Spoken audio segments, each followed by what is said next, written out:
महायुतीमध्ये असलेल्या भाजपचे नेते विजयराव शिंदे यांनी भरला उमेदवारी अर्ज। बुलढाणा लोकसभा ही भाजपाचाच असावी अशी भाजपच्या कार्यकर्त्यांसह काही नेते मंडळींची धुसफूस चालू होती।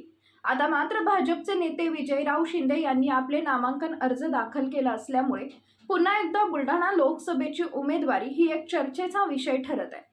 प्रतापराव जाधव यांना महायुतीची उमेदवारी निश्चित झाली असून ते 2 एप्रिलला उमेदवारी अर्ज दाखल करणार असल्याचं सुद्धा बोललं जात आहे। मात्र बुलढाणा भाजपमध्ये नाराजी असून आता मात्र भाजपचे विजयराज शिंदे यांनी जिल्हाधिकारी यांच्याकडे उमेदवारी अर्ज दाखल केल्याचं समजतंय। याआधी सुद्धा शिवसेना शिंदे गटाचे आमदार संजय गायकवाड यांनी सुद्धा नामांकन अर्ज दाखल केलेला आहे। त्यामुळे महायुतीमध्ये जोरदार खडाजंगी होण्याची शक्यता वर्तवली जात असून प्रतापराव जाधव यांना मोठा विरोध असल्याचं दिसून येत आहे। ब्युरो रिपोर्ट, आपला विदर्भ लाईव्ह, बुलढाणा।